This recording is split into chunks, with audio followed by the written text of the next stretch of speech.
திமுகவின் 5000 ரூபாய் அஸ்திரம் வெற்றி வியூகமா தோல்வி பயமா? மகளிர் உரிமை தொகையாக ரூபாய் 5000 வரவு வைக்கப்பட்டுள்ளதாக வெள்ளிக்கிழமை காலை பொழுதில் தமிழக பெண்களுக்கு இன்ப அதிர்ச்சி கொடுத்தார் முதலமைச்சர் மு.க.ஸ்டாலின். இதனை ஒட்டி தமிழகத்தில் எழுந்துள்ள அரசியல் சலசலப்புகள் தாக்கம் குறித்து சற்று விரிவாக பார்ப்போம். மகளிர் உரிமை தொகையாக 5000 ரூபாயை விடுவித்து பேசிய முதலமைச்சர் மு.க.ஸ்டாலின், அதிமுக பாஜக கூட்டணி தேர்தலை காரணம் காட்டி மகளிர் உரிமை தொகையை நிறுத்துவதற்கான சூழ்ச்சியை செய்து வருகிறது. அடுத்து அமையவுள்ள திராவிட மாடல் 2.0 ஆட்சியில் மகளிர் தொகை உரிமை 2000 ரூபாயாக உயர்த்தி வழங்கப்படும் என அடுத்தடுத்த பரபரப்புகளையும் அவர் பற்ற வைத்தார். இதற்கு பதிலடி கொடுத்த எடப்பாடி பழனிசாமி, சட்டப்பேரவை தேர்தலை காரணம் காட்டி மகளிர் உரிமை தொகையை நிறுத்தி விடுவார்கள் என எங்களையும் பாஜகவையும் குறிப்பிட்டு முதலமைச்சர் மு.க.ஸ்டாலின் சொல்லி இருக்கிறார். 2024 மக்களவை தேர்தலின் போது உரிமை தொகை நிறுத்தப்படவில்லை. அப்படி இருக்கையில் எப்படி வரும் தேர்தலில் நிறுத்த முடியும்? ஒரு திட்டம் செயல்பாட்டில் இருக்கும் போது அதனை தேர்தல் நேரத்தில் நிறுத்த முடியாது என்பதை நாடே அறியும்.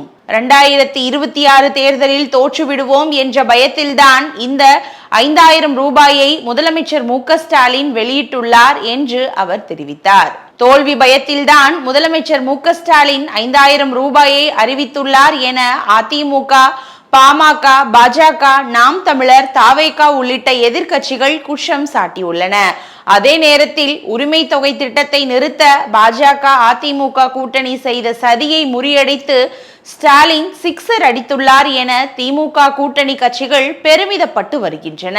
சட்டப்பேரவை தேர்தல் நேரத்தில் பெண்களின் வங்கி கணக்குகளில் பணம் வரவு வைக்கப்படுவது தற்போது அரசியல் வியூகமாக மாறியிருக்கிறது. பெண்களுக்கு 1000 ரூபாய் உதவித்தொகை என திமுக அளித்த தேர்தல் வாக்குறுதி அக்கட்சி 2021 ஆட்சியை பிடிக்க அடித்தளமிட்டது.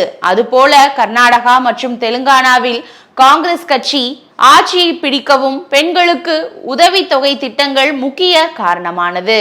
டெல்லி சட்டப்பேரவை தேர்தலிலும் பெண்கள் உதவித்தொகை ரூபாய் 2500 வழங்கப்படும் என அறிவித்து ஆம் ஆத்மியிடமிருந்து ஆட்சியை கைப்பற்றியது பாஜக. அதுபோலவே சத்தீஸ்கரில் காங்கிரஸ் கட்சி ஆட்சியை கைப்பற்றும் சூழல் இருந்தபோது பெண்களுக்கான உதவித்தொகையை அறிவித்து அரசை தக்க வைத்தது பாஜக. அது மட்டுமின்றி ஆட்சியில் இருக்கும் போதே பெண்கள் உதவித்தொகை அறிவிப்பை வெளியிட்டு அரசை தக்க வைத்துக் கொண்ட மாநிலங்களும் உண்டு. மத்திய பிரதேசத்தில் காங்கிரஸ் நல்ல செல்வாக்கை பெற்று முன்னேறிய நிலையில் பாஜக முதல்வராக இருந்த சிவராஜ் சிங் சௌகான் பெண்களுக்கான உதவித்தொகையை உடனடியாக விடுவித்து 2023 ஆட்சியை தக்க வைக்க உதவினார். அதே போல மகாராஷ்டிராவிலும் பெண்கள் உதவித்தொகைதான் 2024 மீண்டும் பாஜக கூட்டணி ஆட்சி அமைய காரணமானது. சமீபத்தில் பீகாரில் சட்டப்பேரவை தேர்தலுக்கு சில வாரங்களுக்கு முன்பு சுய தொழில் தொடங்குவதற்காக 75 லட்சம் பெண்களின் வங்கி கணக்கில் நிதிஷ்குமார் தலைமையிலான என்டிஏ கூட்டணி அரசு 10,000 ரூபாய் வரவு வைத்தது. இதுவே மீண்டும் பீகாரில் என்டிஏ ஆட்சி அமைக்க காரணம் என எதிர்க்கட்சிகள் குற்றம் சாட்டின. அதே பாணியில்தான் தற்போது தமிழகத்தில் 1.31 கோடி பெண்களின் வங்கி கணக்கில் ரூபாய் 5000 வரவு வைக்கப்பட்டுள்ளதாக எதிர்க்கட்சிகள் கடுமையாக குற்றம் சாட்டி வருகின்றனர். தமிழகத்தில் திமுக, அதிமுக, தாவேகா, நாதாகா என 4 முனை போட்டி உறுதியாகிவிட்டது.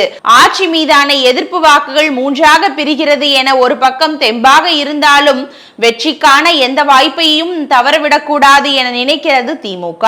மேலோட்டமாக பலமான கூட்டணி, சிதறி கிடக்கும் எதிர்க்கட்சிகள் என பாசிட்டிவ் விஷயங்கள் இருந்தாலும் ஆளும் கட்சிக்கு கிடைத்த உளவுத்துறை தகவல்கள் அத்தனையும் இனிப்பாக இல்லை என்றே சொல்லப்படுகிறது.